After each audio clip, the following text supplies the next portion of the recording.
3월 23일 오늘의 말씀은 마태복음 23장 13절에서 28절입니다. 화 있을진저 외식하는 서기관들과 바리새인들이여, 너희는 천국문을 사람들 앞에서 닫고 너희도 들어가지 않고 들어가려 하는 자도 들어가지 못하게 하는도다. 화 있을진저 외식하는 서기관들과 바리새인들이여, 너희는 교인 한 사람을 얻기 위하여 바다와 육지를 두루 다니다가 생기면 너희보다 배나 더 지옥 자식이 되게 하는도다. 화 있을진저 눈먼 인도자여, 너희가 말하되 누구든지 성전으로 맹세하면 아무 일 없거니와 성전의 금으로 맹세하면 지킬지라 하는도다. 어리석은 맹인들이여, 어느 것이 크냐? 그 금이냐, 그 금을 거룩하게 하는 성전이냐? 너희가 또 이르되 누구든지 제단으로 맹세하면 아무 일 없거니와 그 위에 있는 예물로 맹세하면 지킬지라 하는도다. 맹인들이여, 어느 것이 크냐? 그 예물이냐, 그 예물을 거룩하게 하는 제단이냐? 그러므로 제단으로 맹세하는 자는 제단과 그 위에 있는 모든 것으로 맹세함이요, 또 성전으로 맹세하는 자는 성전과 그 안에 계신 이로 맹세함이요, 또 하늘로 맹세하는 자는 하나님의 보좌와 그 위에 앉으신 이로 맹세함이니라. 화 있을진저 외식하는 서기관들과 바리새인들이여, 너희가 박하와 회향과 근체의 11조는 들이되 율법에 더 중한 바 정의와 긍휼과 믿음은 버렸도다. 그러나 이것도 행하고 저것도 버리지 말아야 할지니라. 맹인된 인도자여, 하루살이는 걸러내고 낙타는 삼키는도다. 화 있을진저 외식하는 서기관들과 바리새인들이여, 잔과 대접의 겉은 깨끗이 하되 그 안에는 탐욕과 방탕으로 가득하게 하는도다. 눈먼 바리새인이여, 너는 먼저 안을 깨끗이 하라. 그리하면 겉도 깨끗하리라. 화 있을진저 외식하는 서기관들과 바리새인들이여, 회칠한 무덤 같으니 겉으로는 아름답게 보이나 그 안에는 죽은 사람의 뼈와 모든 더러운 것이 가득하도다. 이와 같이 너희도 겉으로는 사람에게 옳게 보이되 안으로는 외식과 불법이 가득하도다. 마태복음 23장 13절에서 28절 말씀을 함께 묵상하겠습니다. 예수님은 바리새인과 서기관들, 소위 종교 지도자들의 위선과 외식을 낱낱이 드러내셨습니다. 하지만 예수님은 여기서 멈추지 않으십니다. 이번에는 그들을 향해서 화를 선포하십니다. 이 화의 선포는 7번 이루어지는데요. 7은 완전수로 이들에게 미칠 화의 엄중함을 드러내는 것입니다. 이 화는 저주와 성격이 조금 다른데요. 이 화는 그들의 악함에서 비롯된 심판과 같은 것입니다. 예수님은 산상수훈에서 팔복을 가르치셨습니다. 어떤 사람이 복이 있는 사람인지를 말해 주셨다면, 이제 마지막 가르침에서 어떤 사람이 화를 당하고 있는지를 가르쳐 주고 있습니다. 팔복과 7개의 화를 대조해서 묵상한다면 우리의 삶의 방향이 어디로 향해야 하는지를 선명하게 볼 수 있을 것입니다. 오늘 6개의 화를 살펴보고 내일은 1개의 화와 예루살렘 성전 멸망을 보고 통곡하시는 예수님의 마음을 살펴보겠습니다.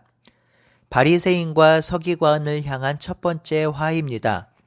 이들은 천국 문을 닫고 사람들도 못 들어가게 하며 자신들도 들어가지 않는다고 합니다. 이들의 무지와 악함을 한눈에 볼 수 있는 대목이지요. 천국은 하나님 나라입니다. 이 하나님 나라는 모든 백성들의 꿈과 소망입니다. 하나님이 다스리는 나라에서 생명을 누리고 사는 것이 하나님 나라 백성의 최고의 기쁨이지요. 그런데요, 그들은 이 좋은 하나님 나라 천국을 들어가지 못하게 합니다. 그리고 자신들도 들어가지 않습니다. 왜일까요? 하나님 나라 천국을 모르니까요. 하나님 나라 천국이 중요하지 않으니까요. 하나님 나라 천국을 기뻐하지 않으니까요. 그러니까 자신들도 안 들어가고 들어가는 사람들도 막는 것입니다. 리더나 종교 지도자들은 자신이 알고 경험한 것까지만 말할 수 있고 추구할 수 있어요. 자신들이 경험하지 못하고 믿지 못하고 누리지 못하면 그것을 말할 수 없습니다. 그것을 추구할 수 없습니다. 오늘날 종교 지도자들의 설교나 말을 들어보면 그 사람이 어디에 무엇에 집중하는지 알 수 있습니다. 공동체가 진실로 하나님의 가족이라고 믿고 경험하면 가족으로 살자고 말할 것입니다. 하나님 나라가 이 땅에 실제로 도래한 걸 믿고 경험하면 이 땅에 도래한 하나님 나라를 살자고 말할 것입니다. 성령께서 살아계셔서 성도와 함께 거하며 인도하고 있음을 믿고 알고 경험하면 성령을 따라 살자고 말할 것입니다. 그런데요, 공동체, 하나님 나라, 성령을 알지 못하고 제대로 믿지 못하고 경험하지 못하면 이런 것들을 잘 말하지 못하게 됩니다. 우리 모두는 이 땅에 임한 하나님 나라를 살아야 하고요. 그 삶을 진실하게 살려면 성령님의 인도함을 받아야 합니다. 또한 지체와 더불어 사는 삶이 하나님 나라의 삶이기도 합니다. 이러한 하나님 나라를 살고 그 안에서 기쁨을 누리는 우리가 되면 좋겠습니다.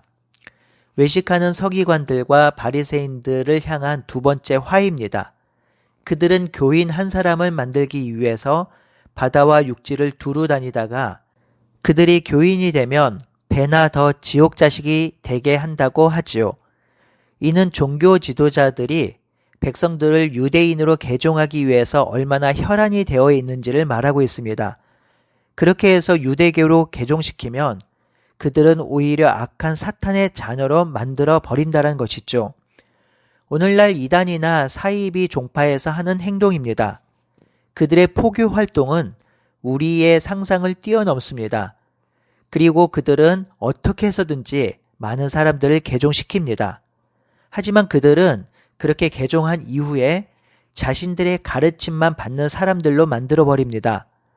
윤리도 도덕도 신성한 종교심도 없는 오직 자기들의 욕망으로 가득 찬 가르침만 인정하게 하고 그것을 받아들이게 하지요. 결국 그들은 사탄의 자식으로 만들어버립니다. 유대 종교 지도자들의 모습에서 오늘날 이단이나 사이비 종파의 모습이 그대로 들어가 있습니다. 눈먼 인도자들을 향한 세 번째 화입니다. 눈먼 인도자들, 종교 지도자들은 성전과 제단으로 맹세하면 아무 일 없지만 성전의 금과 예물로 맹세하면 반드시 지켜야 한다고 말합니다.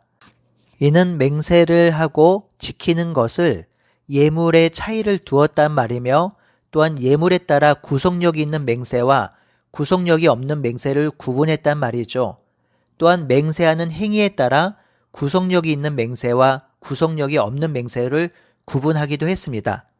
이렇게 구분하는 행위는 맹세를 자신들의 구미에 따라 변경할 수 있음을 가르친 꼴이 됩니다.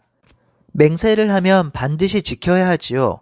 하지만 맹세를 지켜야 하는지 아닌지의 구분은 나의 이익, 유익, 돈과 관계되어서 이익이 되면 지켜도 되고 이익이 되지 않으면 지키지 않아도 된다라는 것들을 은연중에 가르친 것입니다. 인간은 연약하게 맹세 자체를 완전히 지킬 수 없습니다. 어쩔 수 없이 맹세를 지키지 못하는 것과 구매에 따라 맹세를 안 지키는 것은 완전히 다른 차원입니다. 그래서 예수님께서는 산상수훈에서 아무 것으로도 맹세하지 말라고 가르치셨습니다. 맹세를 제대로 가르쳐야 할 서기관과 바리새인들이 실상 말씀을 제대로 잘 모르고 자신의 욕망과 바램대로 말씀을 가르친 것이죠. 특히 금전적인 이익을 얻기 위해서 올바른 진리를 가르치지 않은 것입니다. 외식하는 서기관들과 바리새인들을 향한 네 번째 화입니다. 너희가 박하와 회향과 근처의 11조는 다 드리되 율법에 더 중한 바 정의와 긍휼과 믿음은 버렸다고 하지요. 그들은 더 중요한 것은 버리고 덜 중요한 것을 행했습니다. 더 중요한 것은 정의와 긍휼과 믿음입니다. 이것은 구약 율법에서 가장 중요한 가치로 성경을 관통하는 주제이며 하나님의 본성입니다. 정의와 긍휼과 믿음은 선택적으로 해야 하는 것이 아니라 필수적으로 행해야 하는 것입니다. 하지만 그들은 이것을 버렸습니다. 그런데요, 여기서 한 가지 눈여겨보아야 할 것은 23절 하반절에 이것도 행하고 저것도 버리지 말라는 것입니다. 더 중요한 것을 했으니 덜 중요한 것을 버리지 말라는 것이죠. 외적인 행동도 필요하고 내적인 의를 행하는 것도 중요하다는 가르침입니다. 예수님은 지도자들을 향해 하루살이는 걸러내고 낙타는 삼킨다고 하였습니다. 작은 부정함은 버리고 큰 부정함은 취한단 말이죠. 작은 죄는 멀리하고 큰 죄를 짓는다라는 뜻이기도 합니다. 외식하는 서기관들과 바리새인들을 향한 5번째 화입니다. 잔과 대접의 겉은 깨끗하게 하되 그 안에는 탐욕과 방탕으로 가득하다고 하지요. 5번째 화는 6번째 화와 연결되어 있습니다. 내적인 것과 외적인 것 모두 깨끗해야 하는데 보이는 외적인 것은 깨끗하게 하지만 보이지 않는 내적인 것은 더러운 채로 그대로 두고 있는 서기관과 바리새인들의 외식을 고발하고 있습니다. 그들의 외적인 모습은 거룩하고 존경받을 만한 했습니다. 경문띠를 넓히고 옷에 술을 길게 늘어뜨리고 절대로 뛰지 않으며 천박하게 말하지도 않았습니다. 말끝마다 율법을 외쳤고 말씀을 이야기했습니다. 사람들이 보기에 충분히 존경받을 만하고 거룩하게 보였지요. 하지만 그들의 마음이 썩었습니다. 부패합니다. 탐욕이 가득합니다. 방탕이 흘러넘칩니다. 이런 외식하는 자들을 향해서 예수님은 화를 선포합니다. 그래서 예수님은 먼저 안을 깨끗하게 하라고 하시죠. 그러면 겉도 깨끗하게 될 것이라고 합니다. 외식하는 서기관들과 바리새인들을 향한 6번째 화입니다. 6번째 화는 5번째 화와 맥을 같이 하지요. 회칠한 무덤 같으니 겉으로는 아름답게 보이나 그 안은 죽은 사람의 뼈와 모든 더러운 것이 가득하다고 하지요. 이들은 옳게 보이지만 외식과 불법이 가득합니다. 당시 무덤은 오픈되어 있었고요. 이 무덤이 아닌 것처럼 보이게 하려고 깨끗하게 하려고 회를 칠해서 치장했습니다. 하지만 아무리 회를 칠해도 그 안에 시체가 있으면 무덤이 있지요. 아무리 화려해도 그 안에 시체가 있으면 냄새나고 썩고 더럽습니다. 그래서 회칠한 무덤이란 표현은 겉은 화려하지만 속은 썩을 대로 썩은 표현의 대명사입니다. 이렇게 썩었다고 한 이유는 그 안에 외식과 불법이 가득하기 때문입니다. 5번째 화에서 그 안에 탐심과 방탕이 가득하다고 했지요. 외식과 불법, 탐심과 방탕은 사람들의 눈에 잘 보이지 않아서 얼마든지 속일 수 있지만 예수님은 속일 수 없습니다. 예수님은 그 중심을 보시기에 그 중심과 내면이 썩어 있는 그들을 향해서 화를 선포한 것이지요.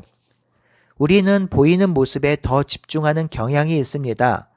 왜냐하면 지금 이 시대는 보이는 시대, 보는 시대이거든요. 그래서 라디오도 보이는 라디오가 등장했습니다. 보이는 것이 중요한 시대입니다. 인스타, 트위터, 페이스북 모두 자신을 보여줍니다. 하지만 그 모든 것이 내면을 보여주진 않습니다. 사실 알 수도 없지요. 사랑하는 성도 여러분, 내면이야 어떠하던 보이는 것만 좋으면 다 괜찮다라고 하는 이 시대의 흐름을 우리는 역행해야 합니다. 오늘도 우리의 내면, 보이지 않는 영역을 살피고 정결하고 거룩한 예수님이 기뻐하는 삶을 살아가는 우리 모두가 되기를 바라고 소원합니다. 아멘.